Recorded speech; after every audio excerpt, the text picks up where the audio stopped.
Craig has been someone that I have been um, networking and really working closely with for what, 7, 8 years. I think we figured out Craig, and Craig has always had some great stories, some fascinating experiences to share, and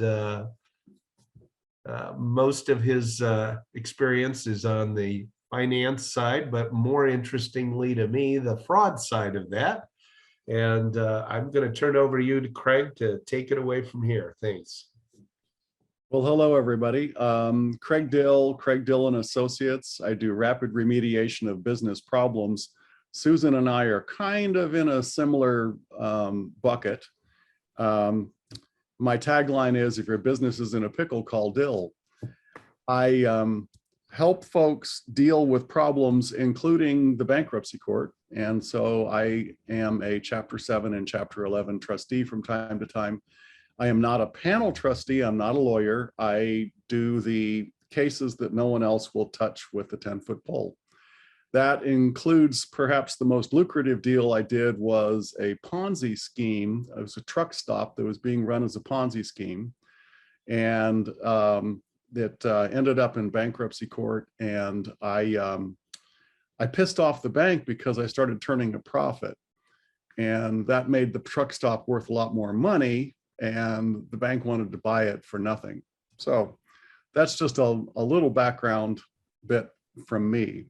I, several years ago, decided to become a certified fraud examiner because I was around the stuff all the time.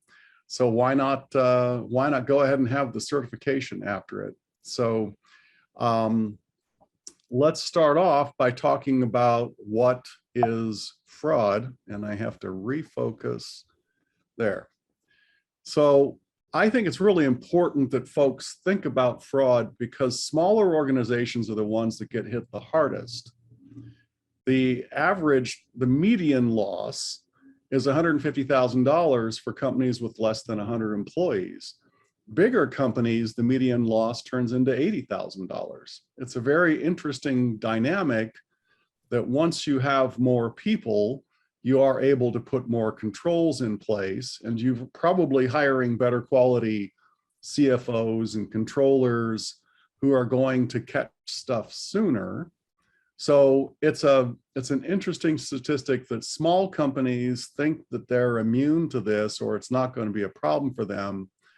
But all of us have worked with companies that were in the less than 100 employees at one stage of their life cycle, and losing $150,000 is pretty painful for that size of organization and sometimes can put them out of business. That's why this matters. Let's talk about what allows people to do fraud. And by the way, if you have a question, it's okay to interrupt. It's okay to just go ahead and pop in and ask your question. If it's something I'm going to cover, I'll let you know. If it's not something, then we'll talk about it at that point. They came up with this fraud triangle in order to explain how people were able to commit fraud, but also how you could interrupt fraud. So there's a perceived pressure that someone feels, and I stress perceived because it doesn't have to be real. The person could simply perceive that they should have a boat because everybody else has a boat. They could perceive pressure that they have gambled and lost their money at the casino. Now they need to, quote, earn it back by gambling some more. And so there's a perception that they need more money. It doesn't have to be a real thing where their house is being foreclosed or their dog has cancer and they have to spend money on that. Doesn't have to be real. It can just be perceived. The next piece is the rationalization piece. And that's where it's okay to steal this money for some reason. Somebody has something in their mind that allows them to rationalize the behavior. It's okay, they have a lot of money, I can take their money and it won't hurt them. there's a rationalization piece going on that it's not actually stealing. And the third place is the opportunity. If they have the opportunity to steal and they can rationalize and they have pressure, if they think they can get away with it, that's the opportunity piece, and that's the place that most fraud controls address. If you eliminate the opportunity or mitigate the opportunity or limit it, then it will get caught sooner, it'll get caught faster, you put controls in place, it helps protect the client. That's the main focus of fraud, is attacking the opportunity part. The rationalization part, I want to back up for a moment and bring up rationalization. I'm not sure if anybody has a personality test out there available for it, but I think that it's possible over time to realize when you're dealing with someone who rationalizes stealing or bad behavior. If someone is able to rationalize that it's okay to just throw away parking tickets, if they're able to rationalize that something that you don't think is a proper right behavior and they rationalize it away, I think that's someone that you should be careful of. I think that's someone that you should watch out for. So that's the fraud triangle. Here's the really bad news. Stolen money isn't as valuable as regular money. So if you steal $100,000, it's like you only stole $75,000.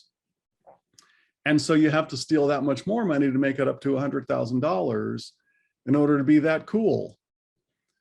So it's a real source of scare for most of us when we realize that not only are they going to steal money, but they're going to steal more than if they had earned it. It's the weirdest little strange thought. They'll steal more to make up for the fact that this stealing wasn't as good. And they feel bad. People feel bad, but then they steal some more in order to feel better about it. It's kind of like that extra dessert that we got to have over the holidays. Because I ate too much at Christmas dinner, so I'll have 2 desserts to make up for it. So these are actual excuses I have heard from people. And the person, I can't tell you how many times I've heard the second one, you don't understand how we do business. I have heard it over and over again, where they will say, well, that's because you don't understand how our customers think, how our customers behave. That's the reason that I need to issue this person a credit memo and then mail them a check when it's actually me, is because you don't understand how our business works. And I've been around business owners who were stealing from themselves, in a sense, because they thought they were saving on taxes. And they kept insisting that I didn't understand how their business worked. But the fact is, we then had to part ways because I said, you have to stop writing hot checks. And they said they're never going to stop writing hot checks. So what's the point of having me come in as your CFO if you won't stop misbehaving? So if you hear any of this kind of rationalization, those are good signs that you have a problem. So this is the most interesting thing that I have found in the CFE world, is that the people we trust the most are the ones who steal from us. They are the long-term employee. They've been with you for years. You trust them implicitly. They're there by your side every step of the way. Every time you need something, they're there. They're the one you can trust to go to the bank. They're the one that you can trust to help you deal with some problem. They make sure that they're the center of all the processes. They make sure that everything requires them to be involved. And then on top of it, you may or may not notice that they have too lavish a lifestyle. That fourth factor is the thing that will give away a lot of situations. If you ask about a person and want to know how they were able to afford 4 racehorses, They'll give you some story, but it's worth looking into whether or not that story really works. And this quote is from an auctioneer from Las Cruces, New Mexico. He's a good old boy, and he says, "Have you ever met a confidence man you didn't trust?" It's a job requirement. If they don't get your confidence, they can't steal from you. Very, very important to remember. This long-term trusted employee who's always by your side, they may be doing it in order to get into the checkbook, in order to get into the money. And we're dealing right now with a senior fraud situation perpetrated against a woman who can no longer care for her own money. And the caregiver was stealing her blind so badly that it set off the alarm bells at the bank. And the bank turned it in. And now we're dealing with the fact that this caregiver has convinced the old lady that it's like her sister. This person cares for her so much that it's like her sister to her. And yet this person was stealing $200,000 a year out of their checking account. It's a pretty bad mess. So this is a great piece. It's a screenshot straight out of that report to the nations by the Certified Fraud Examiner Group, the Association of Certified Fraud Examiners. Most of the time when I find a fraud, it's because there's somebody in the bookkeeping area. That's mostly women. So most of the frauds I've experienced were women, but it turns out men are better at it. Men do larger and more significant frauds. It's the employee who's been with you for more than 6 years. The size of fraud that an employee who's been with you for 6 years is much larger. You see that the median loss is 200,000, somebody less than 5 years, 100,000. Fascinating little tidbit there. The longer they're with you, the better they're able to steal from you. And there's this, the older fraudsters down in the right-hand corner. I'm not sure if everybody can quite see this, but it says that the older fraudsters commit the largest crimes. Well, that's true, except that there's fewer of them. It's interesting that as people age, fewer of them want to actually steal some money, but the ones who want to steal some money when they're older, they're going for the big bucks. They're going for the $1 million fraud. They're hunting for ways to really shovel the money. And the largest fraud I ever worked on was a guy who was 62 years old at the time, and he stole $7 million. So it was an interesting little situation. So let's talk about the kind of frauds that can occur. There's the smaller single person frauds. The single person is your bookkeeper, your trusted friend, and they make sure that they enter the bills, print the checks, sign the checks, and reconcile the bank account. And you never have to look at your bank account because they're taking such good care of you. And you end up with them taking your money. A fraud that occurs through purchasing departments is they create a fake vendor. And they start running invoices for the fake vendor. They issue POs for the fake vendor. I had a situation that bankrupted a company where the bookkeeper was dating the general manager. They put in double paychecks for themselves. He approved, the general manager approved the payroll registers, and she processed the payrolls. And then in order to make up for the fact that this was really drawing the company dry on cash, she never bothered with paying the payroll taxes. And Mark Johnson should have a real reaction to when someone doesn't pay their payroll taxes, what we have to go through to deal with. And that was what bankrupted the company, was that the IRS was pretty darn pissed off about the fact that they weren't paid for over a year.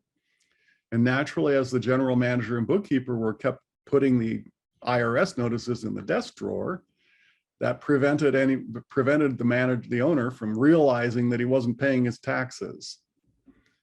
So it's a really serious thing when the single person fraud occurs, but the double person fraud is even more money. And that's where I got to here.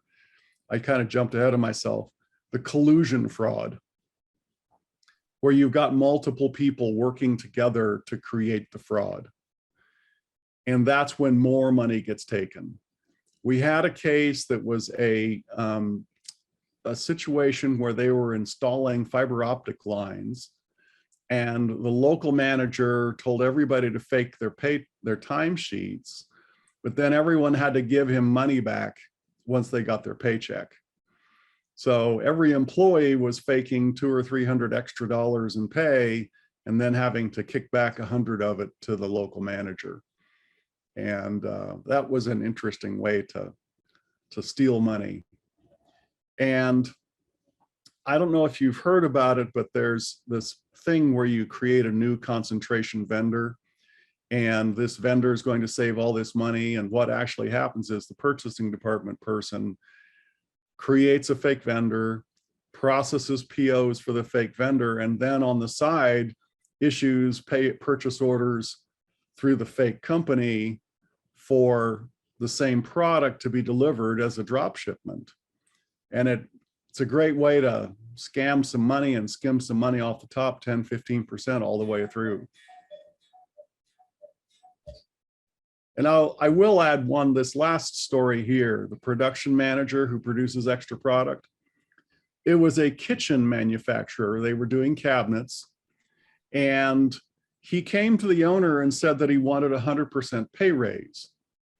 And I got news of that, and I said, well, now he's going to start stealing. Since you told him no to 100% pay raise, now he's going to start stealing. I was actually wrong. He wanted to stop stealing. The next week, the owner came into the business unannounced and wasn't expected, and there was an entire kitchen full of cabinets being produced, but it wasn't one of his customers. It was his employees and his materials and his machinery, but he was never going to receive a penny of that particular kitchen. So it happens. I want to bring up money laundering, and everybody's seen Breaking Bad by now. I was asked to look at a company that some people were going to purchase. And this was a very profitable company. They were making over $250,000 a year after taxes. And they were just really hitting it hard. And it was 2009. And the market had crashed for housing.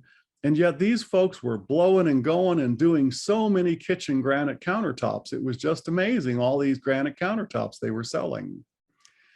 And I convinced them that I ought to convince the purchaser that I ought to come in and take a quick look at this company. And so I go in and I say, okay, show me your books and records. And the guy hands me literally a shoebox with 3 or 4 out of a year's bank statements, not even all 12, and a few stubs and a few checks. And that was his version of record keeping. And I couldn't understand what was going on here. And so I finally got him to go to the bank and bring me all the bank statements. And I look at his average sale, and he's selling 15 kitchens a month, but he's only got receipts to buy granite for about 6 or 7 per month. And that's when all of the other parts clicked together. He was driving a car that barely ran, that he had to fight with to get it to run at all. But this was a man making $250,000 a year. The end of every year came around and he would write that $250,000 check and the money just disappeared. It was amazing. Well, I believe he was running laundering. He was cash laundering for someone. And it took some real work to convince these 2 buyers that they shouldn't touch this business and should run away. But that guy was laundering money. And I don't want to ever be in business with the gangs, with the mob. So let's talk about what you can do to slow down, reduce the size of, and hopefully eliminate fraud. It's very important to remember It's hard to completely eliminate fraud. You can make it less expensive. So sign your own checks. Require 2 signatures. If you have giant check runs, if you're doing ACH payments, which most people are transitioning now to making bill pay or ACH payments, have one person set up the ACH payments and then you go in and approve them. Don't make it where someone can just wire money out of your account and it's gone and it's disappeared. Find out how to run the basic reports in your accounting system and run them yourself. Mark can teach you how to run the P&L. You can look at your P&L every morning and find out if things are being posted. It's a simple thing to learn. Everybody can learn it. And one of the things that I have done for companies on the IT side is to take an address list of vendors and hunt for multiple vendors with the same address. Hunt for multiple employees with the same address. If you find an employee with a vendor address, you have a problem. Something's wrong there. If you have a large enough accounting system, lock out vendor address changes so that people are unable to change. For example, on those ACHs, they're not able to change what bank account it goes to. There was a real situation back in the 80s, so it was with paper checks, where the payables clerk took the company American Express bill into the owner to sign twice a month. One of the checks went to American Express. The second check went to her American Express. And that way she was able to steal $60,000 in 6 months' time. And the owner eventually caught on to it because she was stealing too much. If she stole a little less, she might have gotten away with it. But she was running it for twice a month. And the same American Express bill matched to a check twice. So that was an example. But the final item here that I really stress is run employee background checks, especially you folks in the accounting, in accounting firms. Run a background check, run a credit report, look to see if this person has financial pressure, and be sure you get their authorization in advance. But if you run a background check, you're going to find things like a woman in Albuquerque who kept applying to accounting firms because she was stealing from the accounting firm's clients at firm after firm after firm. She was under indictment and she was hunting somebody who wouldn't do a background check on her. So now I promised I would give you 3 little gems here at the end. One of them is what I call the liar's smile. It's mainly called duping delight. It's where a person is so thrilled that they have just told you the most amazing lie that they think they have done the best job ever, and they're very proud of themselves. And this little smile will flicker across their face. They may have been serious with you, they may have been calm with you, but they'll get to the end of their lie and this little flicker of a smile pops up. It's really quite gross when you see it. I want to, the background of this picture you're about to see is this woman was accused of killing her own children. And she was being interviewed by the news media, and she was trying to be sympathetic mom whose children have been murdered. And she is telling this person without emotion, with no feeling about how her children were killed. And she got to the end of this recitation of how her children were killed, and this is the look that was on her face. It really makes your stomach churn when you see that smile pop up. And I have seen it multiple times. I have seen it way more often than I want to see. If you go to that YouTube address, or if I give you the slides, you can click on that link and you'll see this lady at 15 minutes into the discussion. They'll play this clip and she'll lie right to your face. And then she has the little smile that tells you she is so proud that she managed to tell you that giant lie. It's the liar's smile. It's really gross when it happens. The next one is what is called the very next word test. If you find yourself in a situation where you're needing to confront someone, you're needing to go ahead and ask them, did you do it? It's not that often that you're going to do that. And it's very rare that someone's actually going to confess. Perry Mason isn't real. Perry Mason never, ever happens. No one's ever confessed to me, but I have caught them over and over and over again in their lies because I'm able to pull the documents, I'm able to pull the story together and explain to the judge what really happened. But it's the very next word. You say to them, did you do it? Did you steal the money? Did you fake this invoice? Did you take white out and write on top of where this invoice, where this stuff was delivered and put somebody else's address in? And you stop and you shut your mouth and you're quiet. If the very next word is not no, they did it. If the very next word is, I think somebody else did it, or some other explanation, I didn't have access to it. How could I have done that?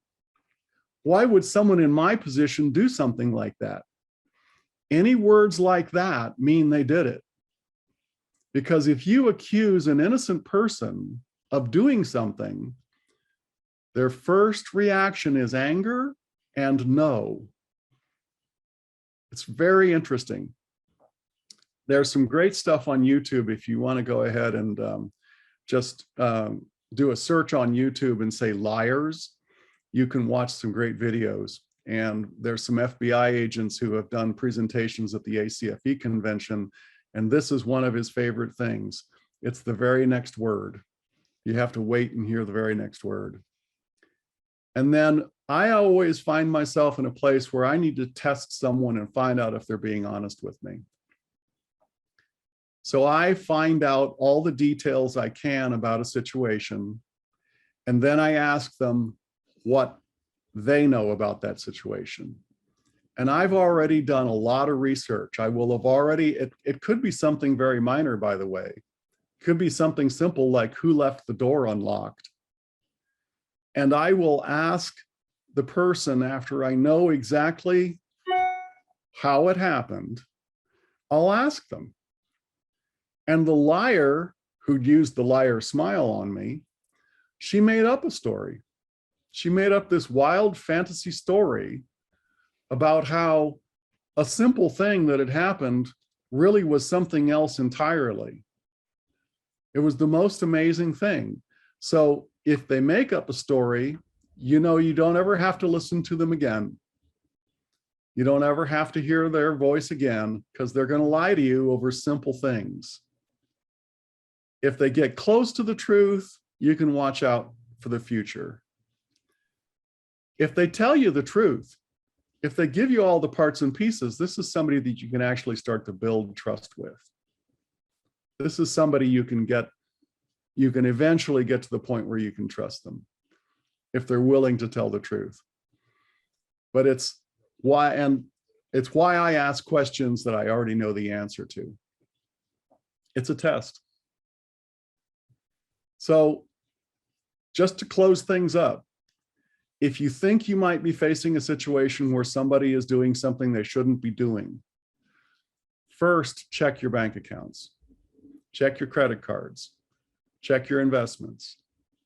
I have something I have to do when we're off with this call, and that is find out why I'm getting emails from ADP saying that I have a paycheck that I don't actually have. That's really weird. Has someone stolen my identity? Something strange is going on.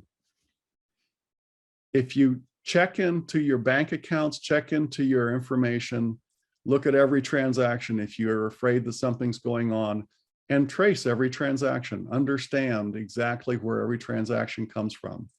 There's no such thing as credit cards that accidentally get posted.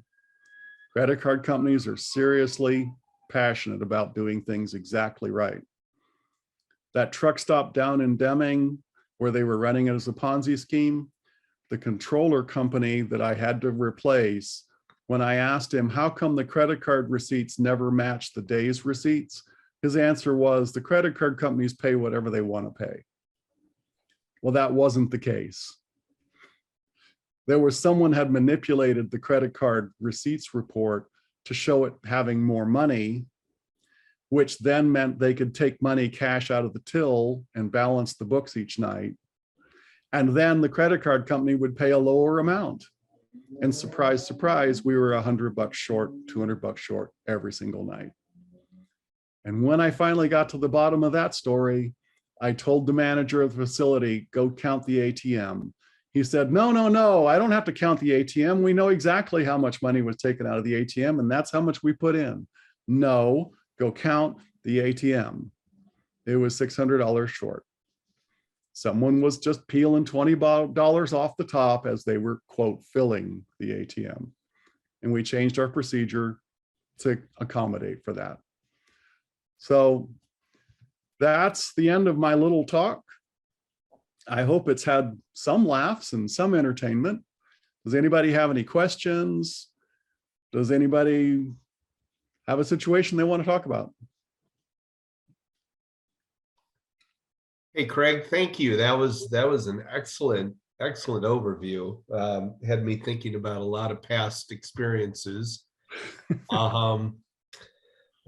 Just one quick question I have right off the bat. I just wanted to be sure I got the number right. Did you say the median fraud? I had $200,000. Was that correct? The median, let's run back on the slides. Yeah. So the median fraud up here in the upper left-hand corner for someone who's been with you for more than 6 years is $200,000. Ah, there it is. Okay. Yes. So that was qualified slightly. It wasn't for all frauds, but it was. Yes. It was qualified a little bit, but still, that's a significant number. And the median fraud back here for less than 100 employees is $150,000. Okay. That number for companies bigger than 100 employees actually drops quite a bit. Really? Yep. The median turns into like $85,000. That's now that I find interesting, because I was about to say that I would assume it's higher in, well, I guess you're saying it's higher in the smaller companies then. It's higher in the smaller companies because they don't have the controls in place. That's right. Yep. No, that does make sense. Okay. The big companies catch it sooner usually. And generally have, well, not, this is a little bit of an overstatement, but more likely perhaps to have better controls in general just because of the size. Correct. There was a massive fraud that occurred to an insurance company where they were processing large amounts of money through a clearing account each day. Mm-hmm. And it took 2 employees to sign off on it. Mm-hmm. And because they had to go on vacation, they shared each other's logins with each other. And so that meant that one person could sign off on $1 million transfers. Nice. And he did. It was a man and a woman, and it was the man who did it. So I don't know if you've all been following the Britney Spears story, but you know, across this nation, you know, there's a lot of stuff going on with conservatorships, and I'm involved in a case here in Arizona where there's where there's so little oversight by the fiduciary boards and the courts. And, you know, sometimes these fiduciaries just get by with like crazy things. I've never seen anything like it in my entire life. yeah, Susan, I'm amazed at how much money is stolen from poor people. It's really sad, because if you're in a conservatorship situation, you probably don't have a lot of money. Well, the case I was involved in, a group of lawyers put him into a conservatorship. He never needed a conservator. He had a durable power of attorney. And they plundered through $680,000 in 13 months, left him bankrupt with a $100,000 tax liability. And they sit there and think they've done nothing wrong. Wow. Yeah. Yeah, I It's mean, going to be on the news very shortly, so I'll keep you posted. well, I'm on the board of a trust company in New Mexico, and I take great comfort in the fact that we get ones on our ratings when it comes to tracking the money, having controls, having multiple people. Even though it's only a 10-person organization, it takes multiple people to move money. So, Craig, another question, is there, because this is all, I think for most of us, if we've had experience in the finance side, a lot of this is stuff we started learning back in business school, and it's a lot of it's sort of common sense, but I think you add a really great piece of experience that you kind of have to learn on the job. So much of what I see in the very small companies, many of them are family run, or they all operate like family, is the way they even like to characterize it. And that's where, the minute I experience, again, that's typical of most of my clients. But when I hear that, and then I see the limited amount of, call it, controls in place around the financial processes, you just have to be somewhat aware there could be an issue here. and that's the hardest places to deal with stuff. Those are the places where I find that the owner didn't know he was paying the bookkeeper's gas bill. Mhm. And people don't realize they're paying somebody else's credit card from time to time. And it's, I don't know how to convince people besides pointing out the person you trust the most is the person who's able to steal from you the worst. The person who's a total stranger, you won't trust them enough to really let them at the big stuff. But it's the small stuff that matters. And a simple thing, Mark, have the bank statement mailed to the owner's home. And the owner has to open it and look at it and see where the transactions went. Why did we pay 2 gas bills this month? Mm-hmm. Exactly. How come that bill is so large? That's right. And well, I do find signing checks, if I have the owner at least signing every check, that question can come up, and often does, and at least it forces some investigation. Sometimes usually there's a good reason, but it's worth an investigation. Yeah, well, I'll tell a story about a company where they had me work with their controller. Their controller was having financial issues. And I went in and worked with the controller to help her clean up her personal financial issues. And then the owner, the CEO of the company asked me, what should I do? And if we jump back to the fraud triangle, this particular person, the reason she was having financial trouble is because her niece, she was raising her niece and had raised her niece because her sister was incarcerated. She had raised her niece for the last 20 years, and her niece was about to finish college, and she had given her niece every single opportunity, every single thing she could ever give her, and it had financially wrecked her. And she wouldn't ever stop. And we had conversations about whether or not she would stop wrecking herself, and she wouldn't.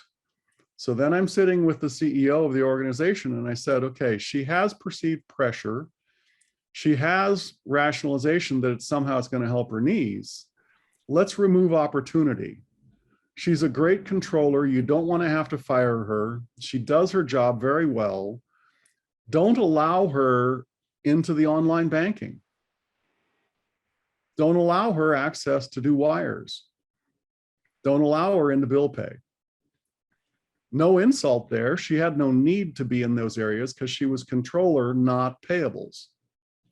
She needed to be reconciling accounts, not in them. So that's an example of where we used the opportunity cutoff to keep an honest person honest. This lady was fundamentally honest at her core, but she had created this pressure on herself and was rationalizing that she was wrecking herself. It was okay to wreck herself to help her knees. So. And can I ask, do most of the people who perpetrate these frauds, do they end up in prison? Almost never.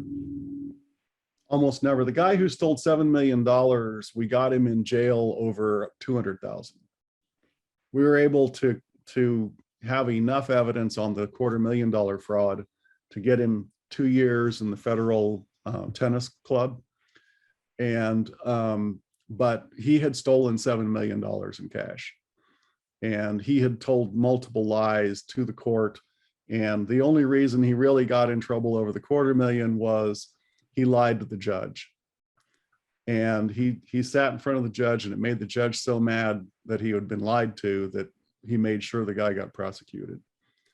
And that was one of my fun cases where I took a photograph of, this was so far long ago that it was a digital camera, but it was a photograph. You know, we didn't have cameras on our phones yet. And I took a photograph of an altered bill of lading where he had changed the bill of lading from the real delivery address to a different imaginary address. And the court and the lender had me go out and investigate this brand new customer who's such a great new customer. And not only did they not exist, but they had General Delivery Cortez, Colorado as their mailing address, doing $250,000 in diesel fuel a month. And their phone number was a hot talk chat line. So it was one of those special moments when I got to tell the judge about the hot talk chat line. I do know of a case where the culprit wound up in jail. I'm a member of a yacht club here in New York that also owns a boat yard on the premises, and it's fairly active. And the gal who was the office manager there, I keep a small sailboat there, so I dealt with her on a regular basis. Handling the work orders and stuff, and then the professional staff would execute, of course. But she was there for years, very cordial.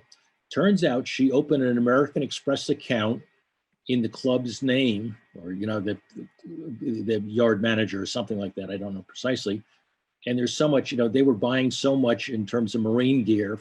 They did everything from install new engines, new diesel ones, thousands, maybe tens of thousands of dollars. The paint, the hardware, of all sorts. They do a couple of $1 million a year in business. And this went on for years before it finally surfaced. And she had pocketed about $700,000 just managing the account, running tabs up at, going off to Bonwood Teller or wherever she was shopping. And the bill came into the yacht club and then routinely got paid. I think it got lost because of a lot of the members' things or visitors, somebody visiting the club buying fuel or whatever else. A lot of that stuff's handled by credit cards, so credit card traffic itself was not conspicuous. When it finally surfaced, there's some very financially sophisticated people running the club, just rotating members, Commodores and treasurers, what have you. But so this was rather amazing, to say the least. A lot of finger pointing at the supervision. But eventually she's in jail today. So you generally if I make a broad brush statement, you have to piss off powerful people before you really get in trouble, or you have to steal more than $500,000. It's all of the mayors of all the surrounding half dozen villages are all members of the club.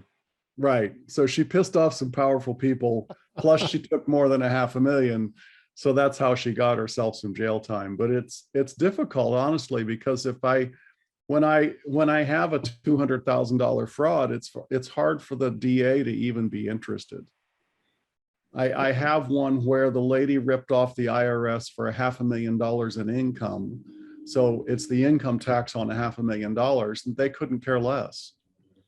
It's because they've got the fraud and stealing is so rampant that they've got the multi-million-dollar cases that they're able to go after. You know, Craig, it's interesting because my first job here in Arizona, I had walked into a manufacturing company as their CFO, replacing the guy who retired. So much of your presentation today, I remembered many things from those times. He had embezzled $6.2 million. The attorney, our attorney, the company's attorney, and the bank was very helpful in providing a ton of evidence. Said that unless it's over 250, the prosecutors don't even want to be involved in it. That was back in '97. So I can believe it's $500,000 today. He went to jail for 3 years. And you know, the devastation that it creates mentally inside a company, you know, from the people is another factor that people don't even understand until you go through it. But 45 days into the job, it was just like, okay, I'm not just doing inventory management and getting the inventory and manufacturing system online. There's a reason why it wasn't online. He had written off all of the theft every year through cost of goods and never put the automated system in place. It was there, but he never implemented it. It was 7,000 checks over 9 years to a fraudulent bank account, and he had been with them for 12. Right. So that's 6 years, all the things you talked about, very interesting. Yep. There's Very, all very those interesting. factors. You just named all the factors. It was completely trusted. And you just don't understand how we do business. That's the reason we can't implement this inventory control system. That's what he said. You're just not smart enough to understand. Can't say how many times I've heard it. Just a fun little side story. So I dated this girl in college 100 years ago. And it was one of those, her dad was a prominent local businessman, had 8 daughters, and nobody was good enough for his daughter, right? So we eventually ended up breaking up, which is fine. Years later, I got a note from a friend back home that she'd been arrested for fraud at the bank that she worked at. I thought, man, I wish I could see her dad now and understand if, you know, if I'm good enough for his criminal daughter. Sounds like a case where maybe there wasn't enough love to go around with 8 daughters, and so they had to find that emotional gratification elsewhere. But she only stole $32,000 over 6 years. I guess if you try to keep it small, they won't find you. But I thought if you're going to get arrested for fraud, make it worthwhile, right? Well, that's the part that's always amazed me is people will get away with it and then they won't stop. Right. A little more, a little more, a little more. Yeah, they'll get away with it. I mean, the guy who stole the $7 million, the reason he was able to do it was 2008, and diesel and gasoline was $5 a gallon, and people were walking into gas stations handing over $100 bill, saying, "I'm just going to top up the tank," and those $100 bills didn't make it to the bank. They got intercepted on the way to the bank, and he managed to run up a ginormous bill before anybody noticed that he had stolen all the $100 bills. And I never was able to find the safe that had the $100 bills in it.